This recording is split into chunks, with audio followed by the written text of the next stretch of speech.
Welcome to the DARE podcast, where it is all about helping people overcome anxiety and panic attacks. The DARE app has over 1 million downloads and is free to download at dareresponse.com. Now, without further ado, here is the DARE podcast. Hello, everybody. Hello.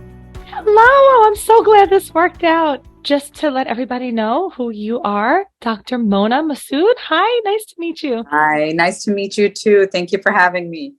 Absolutely. Aida's going to be so upset. She had to miss this webinar. She desperately wanted to meet you and talk to you on this call. So we'll have to make a good recording for her. Sure. So Dr. Masood is the outpatient psychiatrist. Is that right, in Pennsylvania? Yep. Oh, neighbors. I'm in New York. Oh, okay. Yeah. Mm-hmm. And she's also the board member of a nonprofit Muslim Wellness Foundation and the founder of the Physician Support Line. Yes, that's right. Awesome. So I don't know how much you know about DARE. We're an anxiety disorder program. We focus on all aspects of anxiety. And I saw your work, a lot of your posts on Instagram. Some of them are like verbatim of some of the things we say here. And so it's so nice to see people out there, doctors out there sending the same message when sometimes I feel like I'm screaming into a storm. Can you tell us a little bit about you and your work and what you do? Sure, absolutely. I'm like you were mentioning, I'm a psychiatrist. I'm in the greater Philadelphia area. I guess my hometown would be Raleigh, North Carolina, but I'm I'm a transplant up north, but it's been going very well. And yeah, I mean, one of the, beautiful things that kind of drew me to mental health and choosing psychiatry has always been, which I think, you can probably relate to some of our listeners today who are in mental health in some capacity can relate, is that, it's a very unique opportunity to kind of have this, to bear witness, really, to bear witness to other people's lives and journeys. And it's a very humbling to have that kind of connection and that kind of window and to be allowed into people's lives. And it's been, I've always kind of, when pursuing like medicine, because psychiatrists are medical doctors who then specialized in mental health. I always knew that I was, wanting to be a part of healing. Healing always felt, a very human need that we all, at some point or another, are going to experience difficulty and need healing. And so I wanted to be a part of that. And then it wasn't until medical school where it kind of hit me that I was like, oh, but the real human way of that is emotional healing. And here I am, years later and loving every part of it and getting to speak to you and others who also share this passion. Yeah. And you must be pretty busy with this foundation and the support line, and I'm sure your own practice. It's a lot. Tell me about the foundation. It's like it's a community education. Yes, exactly. Yeah. It's, and again, the work that I do, and I think that we do, is when the benefit of hearing so many different people's stories and from different walks of life and a different intersection of life, you get to find, see where there's need, where there's enough, and it kind of gives you this opportunity to kind of reach out to those that may not know much about mental health, may be coping in difficult ways and ways that they just don't have the resources. And so I think part and parcel of being in this field is, this idea of equity, of how do we make sure that everyone who would like to work on their mental health has resources for it. And of course, it's impossible to be able to kind of grant that kind of equity. It really is. There's a lot of systemic barriers at work that make things difficult, including being able to afford mental health care. And so it became a big part of, what I felt was a responsibility of doing this work, having community education, and going to the community instead of saying, well, I'm here, make an appointment, and then we talk about the basics of everything. It's the key is really to create a seed. Maybe a person didn't think of it this way. Maybe nobody thought of what they were going through was not just, stress, but depression or anxiety. And to kind of give them the language, give them the words, give them permission to talk about it. Yeah, and so that's the community education that I do here in Philly, and I focused a lot. Speaking of intersections, I specifically focused being a very apparent and a practicing like Muslim woman who also is a physician and a psychiatrist. I knew that there was a lot of mental health stigma within my own culture, within my own people of faith. And it's interesting because there's a lot of taboo in a lot of faiths about mental health. People will say, oh, it's, if you only had more faith, you wouldn't just pray a little harder, or and I can't even say that is like well-intentioned anymore. Like I feel like it's nothing to say something like that. It's so dismissive.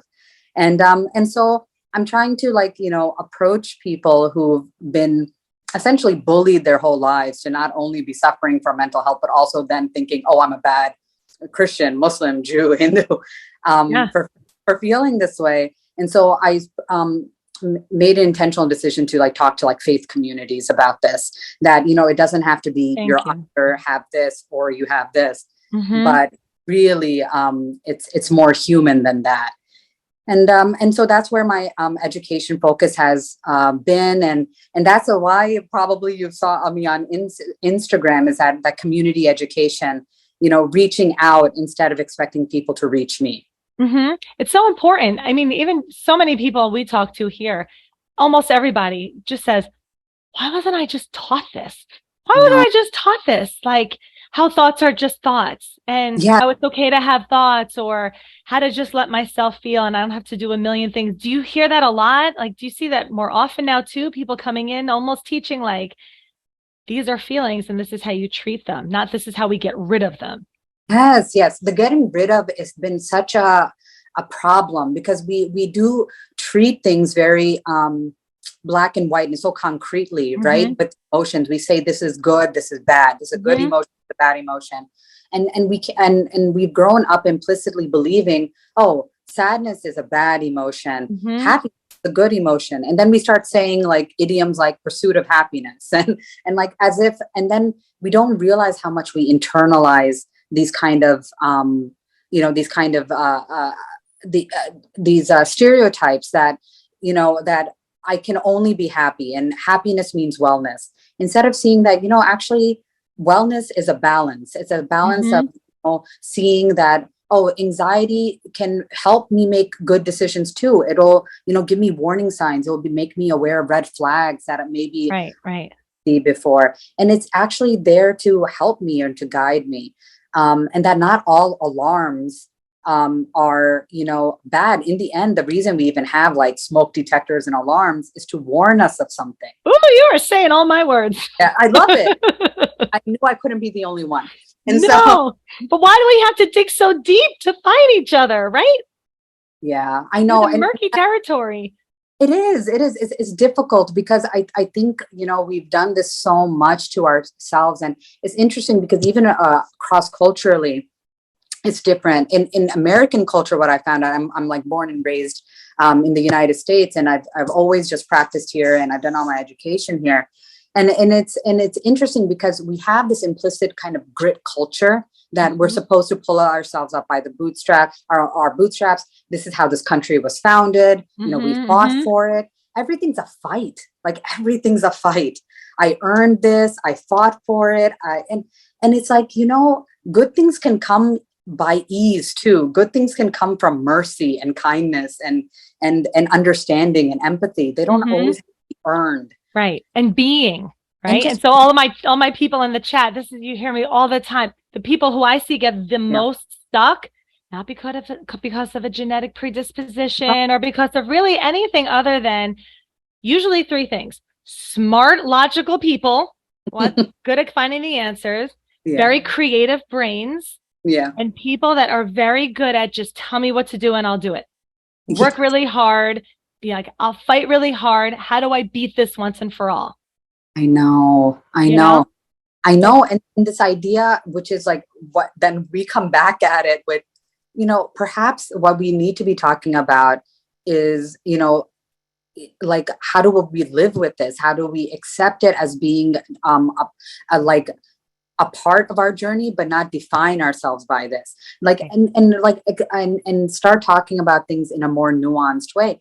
It's, at first there is always going to be resistance. And so all of those who kind of are relating to what we're saying here, at first there's going to be resistance because we like things that are familiar. It's our whole lives. We've always heard things like, you just got to work harder. You just got to, think positive. You just got to, like, all of these kind of like these, phrases. Then, we internalize that at some point, and it becomes very easy for our brain to just go to those.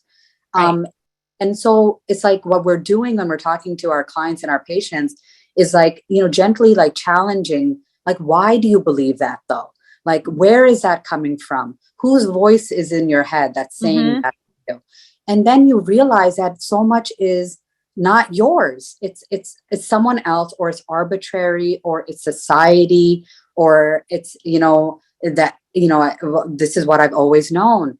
And when we take that back, when we start using our own words to describe who we are and how we feel and why we feel it, there's right there, you have empowerment, right? Right. And the whole idea of zooming out, we talk about that a lot here too, right? Maybe that's all I see because that's all I'm focused on, and zoom out. And what else? What other story could we tell based on, here's facts and here's the story about the facts. And we just tend to tell very similar stories, right? Over and over again. And so so that's here at DARE, right? It's like, here is anxiety and here's how we treat anxiety, and the disorder, which I don't like the term, but that's what we know, right? It's how I treat a fluctuating feeling. And so, like, speaking to you as a psychiatrist, right? Do you find in your area of psychiatry conflict back and forth with different approaches? How it's, I mean, I find it here too, in just my field of therapy, but how does that work with prescribing medications and just approaches overall to mental wellness? Right. I often talk to my patients that, there's more than one route to wellness. Like, it doesn't have to be that, and it's not like, again, these fixes, like we're trying to move away from like fixing things or seeing things as always like we have to fix. So when I talk about medications, I try to, I always start off with, there's no magic pill. And that is, and that is not not to see it as a good or bad thing, just to kind of accept it as there's not a magic pill. But what medications can do for some people is that it can act like life jackets. It can get your head above water, but it won't know how to swim. And then I say, and what will maybe teach you how to swim or to navigate these waves is therapy, or it is, getting into a better, work environment, of finally letting go of maybe a toxic relationship, or finally, doing something else in combination. But I encourage people to see wellness as being more multifaceted, than just like there's one solution and one fix. Right. We use the life jacket analogy here too, and training wheels as like a piece of the puzzle that could be helpful. And how we'll describe it is, medication, you're going to take it because it helps you feel better. Nobody's going to take it because it makes you feel worse. And so it might, let's say, and I use a swimming analogy too, but a little different sometimes in the life jacket. It's, let's say I'm trying to teach you how to swim. Okay. It's easier for me to teach you how to swim in a pool than it is in the ocean. So we're kind of going to bring down the waves a little bit, but I'm still teaching you how to swim. And so as you get better at swimming, right? If you under a doctor's supervision, because I'm not a doctor, right? That's my always disclaimer. You could slowly, under under your doctor's care, slowly start to taper off medication as your ability to swim increases. Your Right. need for assistance may decrease, and everybody's different. But there's so many different pieces between just the own stigma people put on it themselves of like, I'm going to try DARE and I'll try this, and if it doesn't work, then I'll take a Xanax, and then it becomes like a failure. But we don't treat, oh, my headache is so bad, then I'll take an Advil. We don't have those stories around other types of medication. No, absolutely. And it isn't, I empathize, because I know that a lot of this is not a fault. It's not just like, why aren't people looking at mental health in a positive light? I can honestly empathize on why I got there. And oftentimes it's generational, that of what our families or our support systems have, viewed mental health, have viewed success and failure, who have, and how they view things, or how society views things, or our expectations of ourselves. So there's a lot of, I understand, implicit barriers that get in the way of people seeking help. But I think what I often encourage my patients is that, nothing is really going to happen without your say so. No matter what, like, you come to my office, you are always going to be allowed to take it or leave it. You're going to be like, you are still in charge. This is you. Just by coming here today, the win is that you allowed yourself to explore this in a different way, and that you care enough to explore this in this way. It's not so much the outcome as much as your effort that we're trying to, we're trying to encourage. I love it. I love it. Would you love to have her as your psychiatrist? We had a psychiatrist come on our last call, and it was the same softer approach. It was, this could be helpful for you, as opposed to, I think we've had so many people come to us with just a whole different relationship with, for some reason, it's always compared to, I don't know, diabetes for some reason. It's, well, you have a condition in your brain and you must take this, because if you had diabetes, you would take, have you heard this? Oh yeah. No. What's with the diabetes? Why is it? I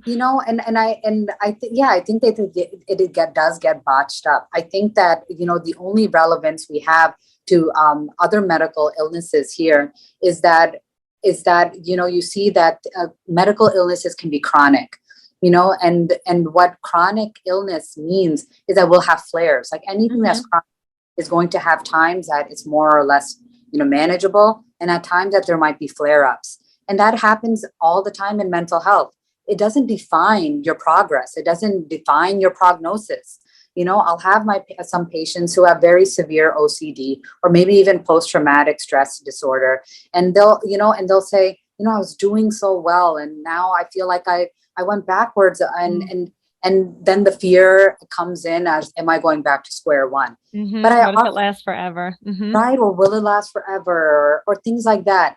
And then that's the only time that I try to zoom out, like you were saying, and talk about, like, there's other things in our lives that have these kind of like ebbs and flows, but they don't mean that you're failing. It doesn't mean you're going back to square one. And if anything, when I talk about like this fear of going back to square one, I often tell myself, my patients, that we never truly will actually go back to square one. Right. You know too much now. Yeah. Like, too much. You can't undo the knowledge you have. You can't undo the lived experience you've had. You can't undo your strength and all of the things that you've done. So there's no going back to square one. We're only gonna meet you where you're at right now. But these are things that, and all the people who are listening who might have dealt with anxiety themselves or have talked about anxiety, it's like, it's things that we have to kind of approach with a lot of grace. Is that, we're living through something like, that, we think about a lot, that we have to navigate, that we have to make a lot of decisions about, and it's exhausting and it's fatiguing, and we have grown, and we have learned, and we have succeeded, and we are not who we were when we started this journey. And so, so I mean, that's would be kind of my encouragement. Yeah.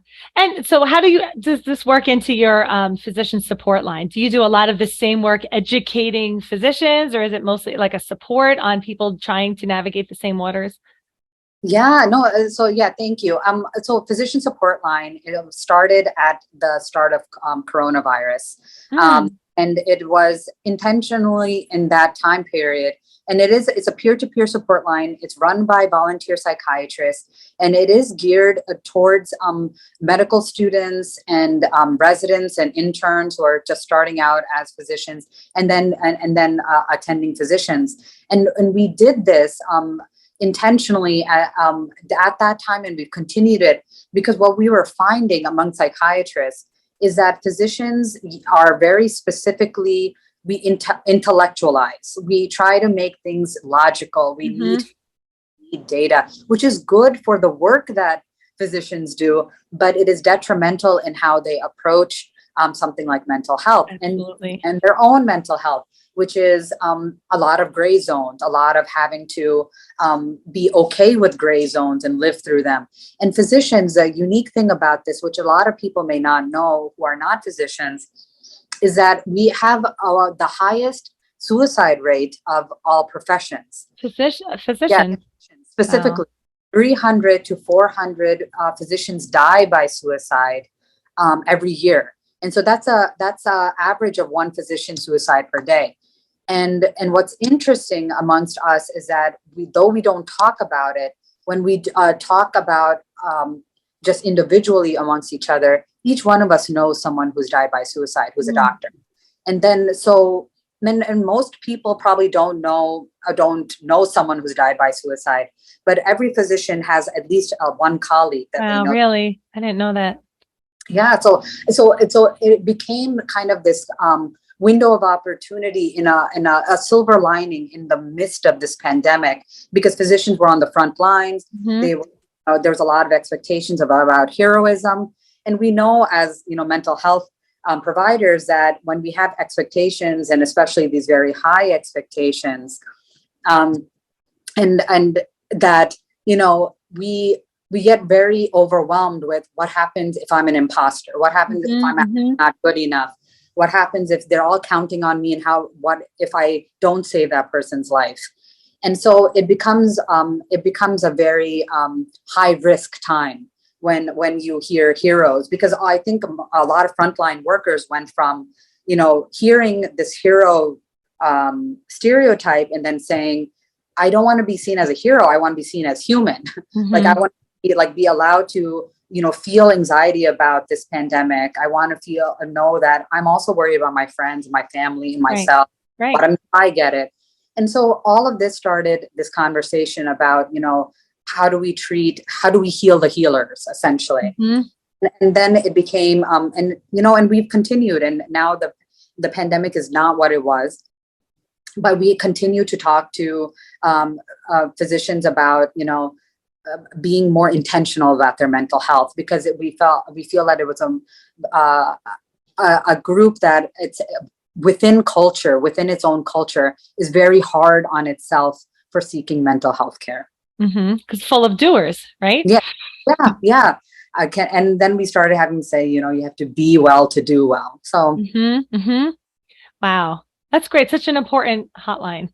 It's not. Is it a hotline, or is it like a regular hotline? No, it is. It's a hotline, but we talk about any subject. Like people talk to us about anything. Like at the beginning of the pandemic, it used to be, I'm in a closet in the ICU. I just need a breather because I lost my fourth patient. Yeah. It started with things like that, but then it would soon be, I'm driving home from work and I'm wondering, like, am I a good enough mom? Am I, I'm all day here with my patients and I have nothing to give when I go home, or it'll become a whole bunch of different, topics. But in the end, it just grounds them to know that what they're feeling is human and normal. Normalization. It's so important. You got it. So that's basically what it is. It's a support line. We have had people, call us in the middle of like more suicidal thinking, but mostly it's a support line.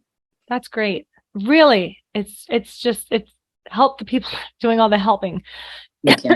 And to go at it in a way that's probably against what their right? Yeah. Doing does well for doable things. Yes. Like everything with, like, especially with DARE, it's learning how to be a beer, and you Yes. don't do yourself into being. You practice being. You practice allowing yourself to feel anxious. Feeling anxious is not an anxiety disorder. Yes. Disordered relationship with anxiety. That's the problem we're here to heal. And so the absence or presence of a feeling does not determine your okayness. How you treat the absence or presence of a feeling is more of like the goal of that. Right. Yeah. Absolutely. And I think that, giving, like you said, validation and normalization. I often tell my patients, like, they're like, today was a good session. And I go over with them, well, why do you think that was? And, what went well and things. And at the very most simple thing is that, I felt heard. I felt understood. I felt like grounded, because anxiety and depression and all of these different things, they often make us feel lost, and we feel like we're just perpetually in our heads. Right. And so, that's a common thing I tell people, if you want to support others, like, somebody in your life is going through something, that's the easiest thing you can do is reflect back at them, be a mirror. I often say, and it's like, be a mirror to people, like what they're saying, just summarize it for them, what you heard. Sometimes for them to just hear somebody else saying their words can be so helpful and validating. Right. Definitely. So I'll talk to people sometimes, and I have, it's very counterintuitive approach than what they might have been used to before. And I say, all right, well, let's feel anxiety. Show me what it feels like. What does it look like? Try and make it worse. Right. Those are kind of like our steps of DARE. And then at the end of the call, wow, I feel so good. But the goal was not to feel good. It kind of happened by accident. But if your goal is to try and feel better, you only find more of the feelings you're trying to get rid of. It's a weird sort of way of how this works. It is. It's like this miraculous thing about the human mind, that there's no right way, like to approach wellness. But this is, it's completely accurate. It's like, it's really, when we think about it biologically, it's very similar to the fight or flight response. It's like, and if we're kind of always running away, if we're always, doing the flight mode, whenever we're feeling uncomfortable or challenged, then it never really goes away. Like the problem is always somewhere else, and it's almost inevitable that it'll come to us. And so you can only run so much, you can only run so far. And so like this, and of course, then we think, oh, well, fighting, that's exhausting too. And it is, but sometimes, like, so there's something in between, which is what you're describing, that being, like, kind of like, I'm not fighting.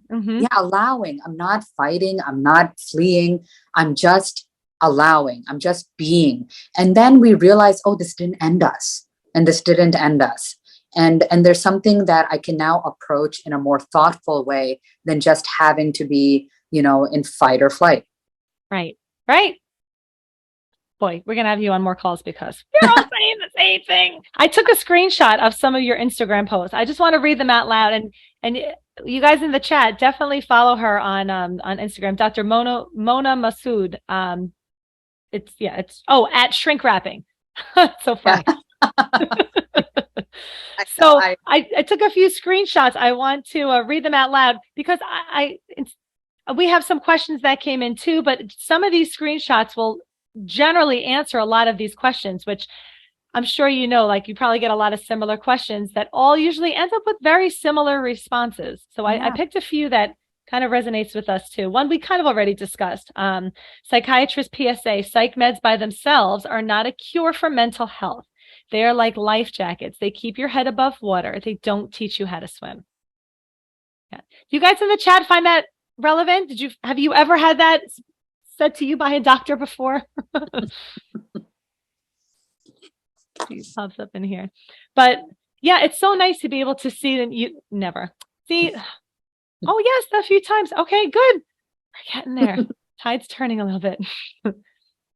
So it's nice. So if anybody asks me about medication, again, I can only speak on the bare bones about general medication, in general. And even I know we had some very specific medication questions come in, which nobody can answer on a call. I can't tell you about your medication, and neither can you. So you'd have to have that conversation with your doctor. But, in a nutshell, medication helps fluctuating feelings, and DARE is to teach you how to treat how you feel. Used in conjunction, it's a beautiful thing. Beautiful thing, people, right? Okay, let's bring this. Oh, we're at a 7, 8, 9. I can't even understand how to treat feelings. I can't even wrap my mind around that. Oh, wait, we bring you down to a 4. Okay, now I'm going to teach you how to treat 4 and how to get better at allowing 4. And here comes a 4. And instead of doing like this all day long, I get better at allowing the presence of this. And as I taper off, I might feel worse, but then we get better at feeling bad and then feeling, well, I don't like to say bad, it's judgy, right? But like this feeling is unpleasant, and I'm getting better at allowing myself to feel these feelings that before I used to keep at bay or try and keep at bay. So yeah, I love that one. That's a great one. Here, love this one too. Dear parents, the best thing you can do for your kids' mental health is to give them words to describe it. So important. Give them the good words, the difficult words, the words you're scared to hear, because by giving words to their tongue, you're actually giving permission to speak their mind. Thank you.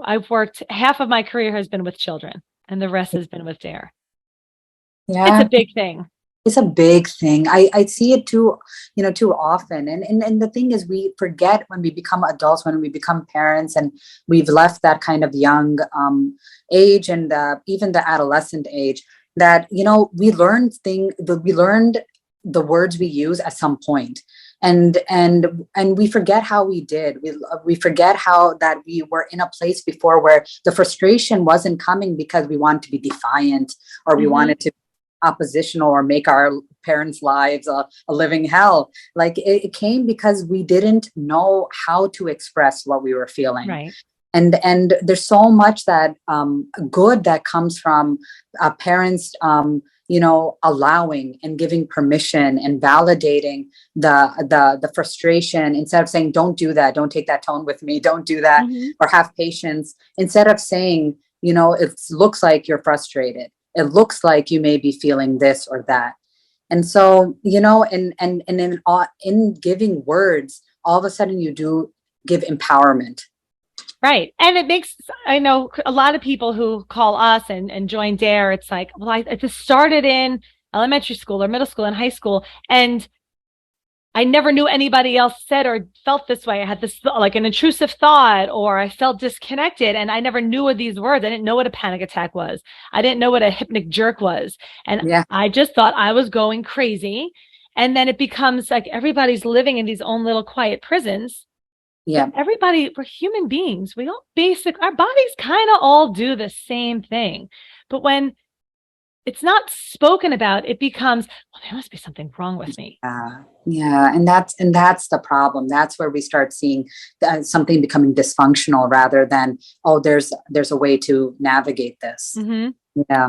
I see this a lot too. If like some of our members might be parents, and it's, I don't want to give this to my kids, or I feel bad that I'm giving this to it doesn't work like that. They got their own anxiety. They're not getting yours. But they need to be taught how to treat the feeling of anxiety when it shows up. And so the best to put words to it, and also to show them how you treat yours. Yeah, absolutely. Absolutely. I think I often, and so this is a very common refrain that comes up in my office, is my patients worrying and sincerely worrying they're going to pass this on to and things. And I often say, something, think of it this way. Your kids actually have an advantage. And they're like, what? And I say, yeah, because you know this, you already, you come and you talk about your mental health. You have already, given them that validation, encouragement. You know how to navigate mental health, something that you told me yourself that your parents didn't know how to do, or you were gaslighted, or you were made to feel other than, and you had to fight for it. You already did that fight for them. And so now they're going to get it easier. They're going to have a parent who's encouraging them. And so you're an advantage to your child. Right. Absolutely.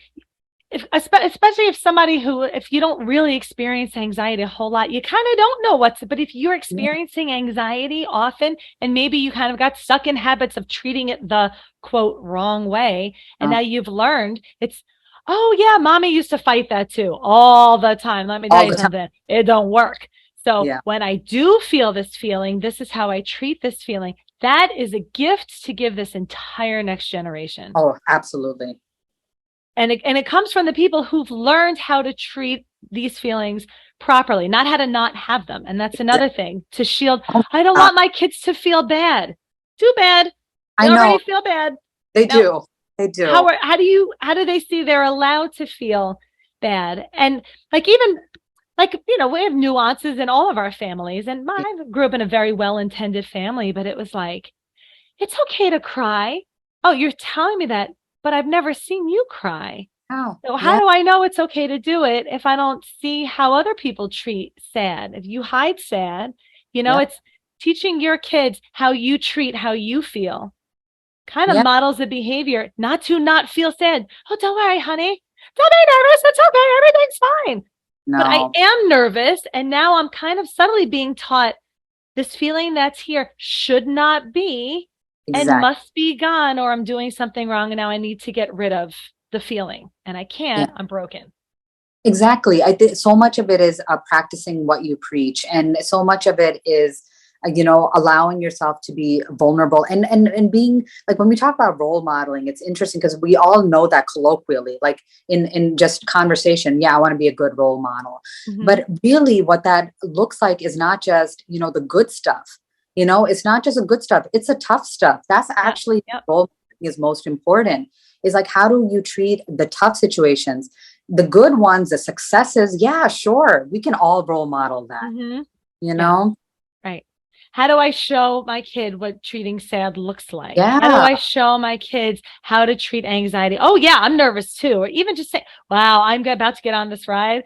I am so nervous. Oh, I'm nervous too. Oh, yeah, me too. Well, now we bring nervous on the ride with us. Yeah. The nervous just comes along. And it's such a lighter way. It's just normalized. You're already feeling it. It's just nice to see how other people treat those feelings. Yep. All right. What else do we have here? Like this one too.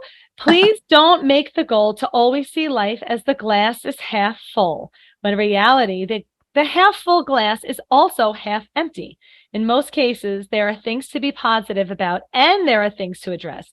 Toxic positivity can lead to ignoring real problems. Yeah. Can you tell me more about that? Yeah.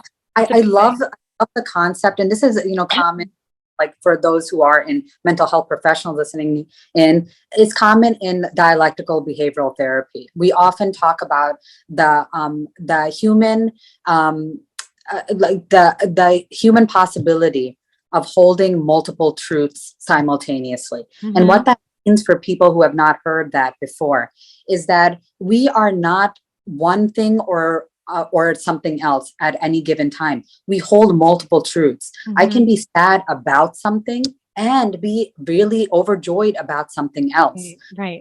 And that is actually empowering, because it doesn't then define you.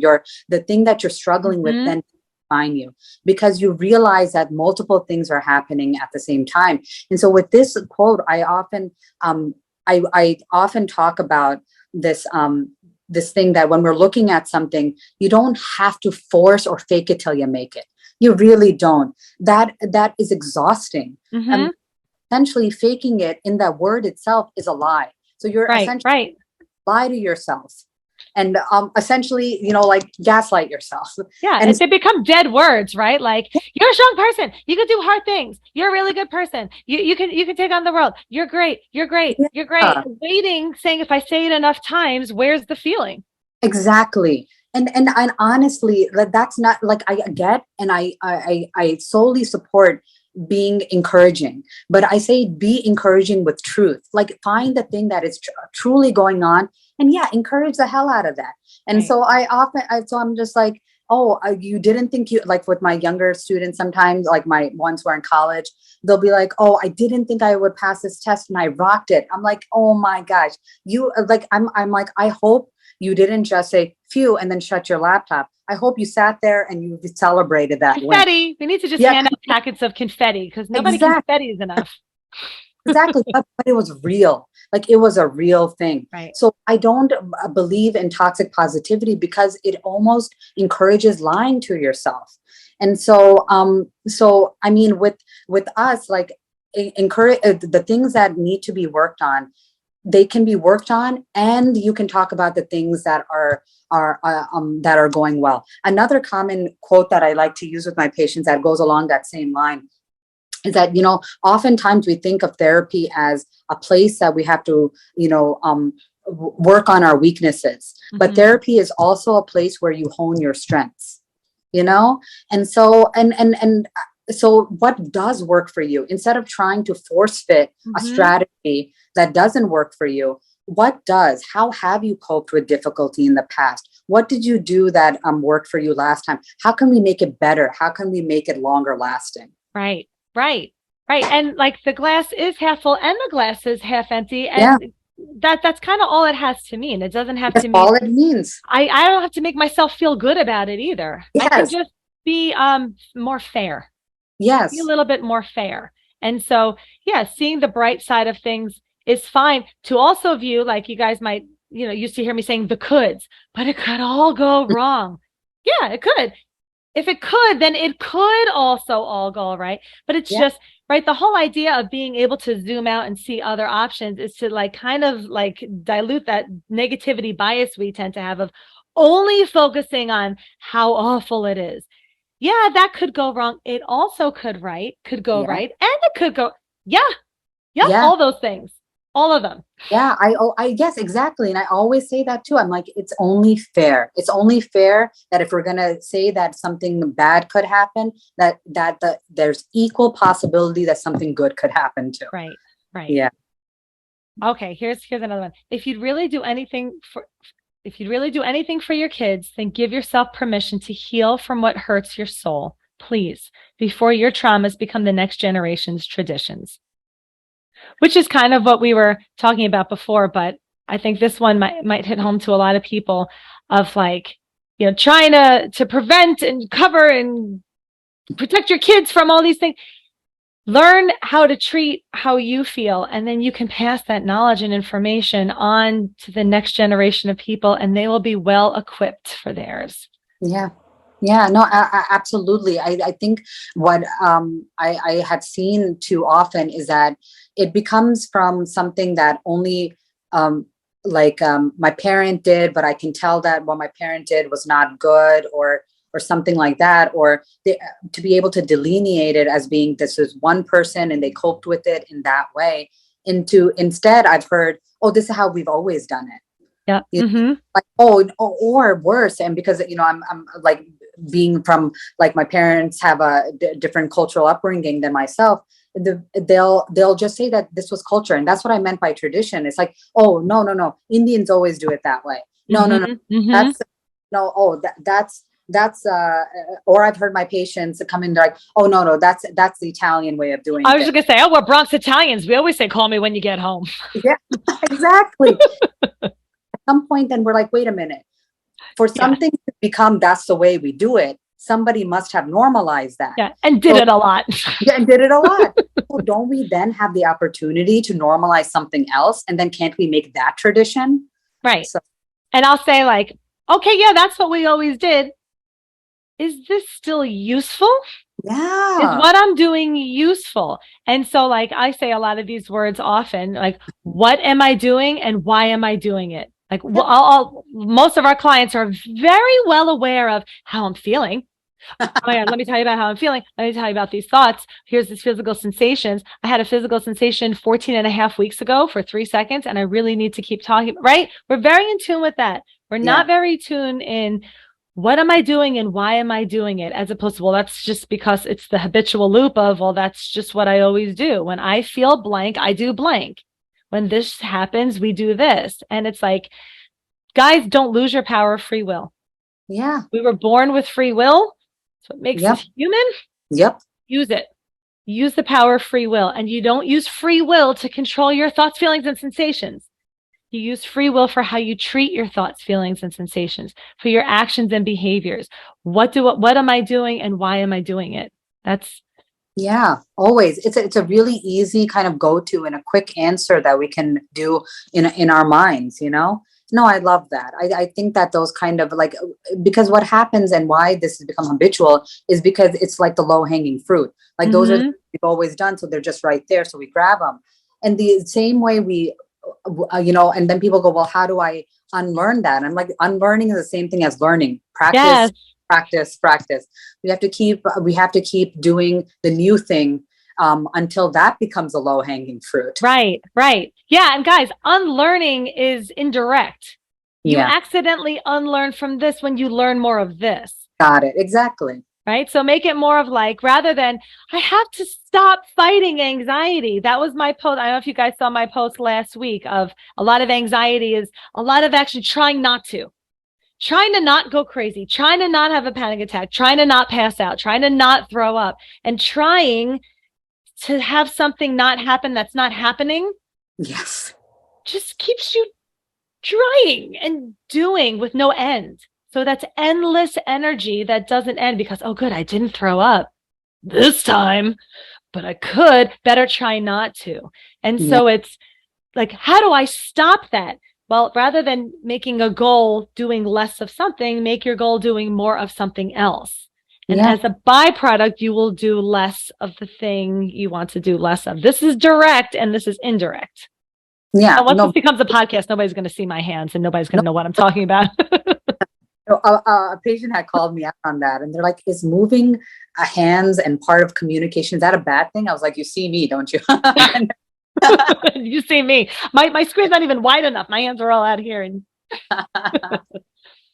but yeah, no, that's absolutely it. It's and we get more stuck on preventing things rather than like, being more intentional about doing things. And even when people want to, and this is a common thing for those who might be, finding themselves coping with unhealthy coping strategies. Like, how do I, like, some of my anxious patients will say, how do I stop binge eating? Because, like I keep turning to food when I'm anxious. How do I stop that? And I go, it's not like, if you keep focusing on stopping it, you're going to keep thinking about it. And then it's going to counterintuitively make you want to do it. So it becomes more about, what can I do instead? What is it I can also find enjoyment and comfort in instead? And so, and it becomes less, so you're not even thinking then about the thing that you're trying to stop. Right. And really, and it becomes like, it gets boiled down sometimes so simplistically of like, I'm binge eating because of anxiety. Well, what do I have to do anything because of this feeling of anxiety? Really, most of the time it boils down to getting better at feeling anxious. Yeah, that's right. That's exactly getting better at the feeling of anxiety without having to do something else. Anything that comes with the must or else, must do this or else. Yes. Whatever that's attached to, what it's attached to is not generally the problem. It's the must or else mindset that labels that as the problem. That's where that fight or flight mechanism gets hooked to. Now, anxiety becomes like labeled as danger. Yep. And must get rid of it. And it keeps it on the radar. Yeah, no, I completely agree. And are you seeing more children, adolescents than ever before with stuck in this, or is it just me? Or no, I do, and it's it's a double-edged sword. I think one is what we were talking about. I do think that the destigmatization of it is helping. More people are talking about it. Yeah, children catching it earlier, or at least parents or counselors or teachers catching it earlier. And that's one a positive thing. The other side of it is too, is that there's obviously not enough of us, and so then it's becoming a lot of like there's so many, and where do they go, and how do we treat, and how do we divide? But I will say that I do think it's happening. I do think that the anxiety, though, it's that what we were talking about before, which is, making sure that we're not just classifying everything as being disordered. And sometimes they do have to hear it from us, because The parent is worried, and a parent, again, they can't play both roles. They're the parent. Right. Teacher is a teacher, and they have their own goals and relationships and dynamics. But sometimes they have to hear it from us, and they'll accept it from us that, you know, isn't disordered. This is something that's happening. It's real. This person is thinking of it this way. And then how do we come to what strategies do we use in order for this person to feel grounded and well within it, see it as, you know, what is it trying to tell me? What purpose does it have in my life? Where has it actually been helpful? That is a conversation I often have with my patients that, you know, I just say, tell me a time that your anxiety or your sadness or your worry has actually led to a good thing. And then and they're like, okay, yeah. If I didn't think about it this way, then I might have done this. And oh yeah, so it looked like it helped me make an informed decision. And I'm like, yeah, because we talk about decision making as risks and benefits, you know, and then you balance your decision making by thinking of the bad stuff and the good stuff. And so with kids, it often is that too, but this is the first time they're hearing it, the first time they're having to actually face it. But it's an opportunity. I mean, for those who are thinking, you know, does my child need to speak with someone or could benefit from speaking to someone? It's an opportunity because once again, you're doing this thing where you're giving words and you're giving ideas, and that they're going to able to have autonomy and empowerment. And like you were saying, free will and choice calms us. Yeah. I just saw somebody, this chat's going very fast today. It's hard to keep up in the chats. I see one and then another one, but I saw one about technology. And I think that's a big thing. Talk about a double-edged sword, right? Oh, yeah. Access to everything out there. Plus, like when we were younger, right? Yeah. It was a little different. I feel like, I'll get off my lawn, right? But like on a commercial break, if you didn't leave and go to the bathroom again back in time, you missed the show. Come on, the show's starting. And so like over the last, I don't know, 10 years maybe, the world's become more comfortable. And it's more centered around us. Like, now my kids, can you pause life? Can you pause the show? I'm just going to go get a drink of water and I'm going to really take my time. And so like you used to mail a letter, you get instant gratification right now. There's no board anymore. There's no waiting anymore. And waiting is uncomfortable, right? Yeah. But maybe you and I went about our, like we sent in our magazine order and 6 to 8 weeks for some reason the horse came and brought it across the country. I don't know why it took 6 to 8 weeks. I never understood that either, but I remember it. Right, you fill out your thing and then you just waited, you went on with life. But now I'm waiting for them to write me back, but I'm waiting like this. I'm hanging on until I get what I needed, and then I let go. And we're not learning how to let go while we're waiting. We're not learning how to let go in the midst of discomfort. And that's like the crux of DARE. Letting go while you feel unsettled, uneasy, anxious, sad, letting go in the midst of it. And we're just not, and everything sells for comfort. Yeah, everything is about that. Everything is about escaping the feeling. And yeah, it is a common conversation that comes up with young adults for me, and even younger now, you know, middle school, like a lot of kids have cell phones and they have apps and all of this stuff. And so, you know, it's interesting because I go back to that same analogy about it's a half full and half empty. And it's so, you know, I encourage when I'm talking to the parents, I'm like, you know, you can't do all or none with it. That is not going to be healthy either. It can't, and with the kids, I say, but what are the parameters? Like, how do you have control over any situation? You have to know, you know, what are the rules of engagement? What are those things? It's empowering, because then it's not, you know, I'm waiting for this person to respond to me, or I'm letting them have the control over it. It's about like, you're the one. Oh yeah, I don't, you know, hey, sorry, missed your message, which is what we used to do. You know, I call and I'm just picking up my phone now. I see it now. And that's when I return the call. You know, and I talk to them in whatever context that fit them. I go, where are your parameters? For some people, it's about time. For some people, it's about what I use it for. And we have to like figure out how to do things intentionally. Just like you said, that same thing happens.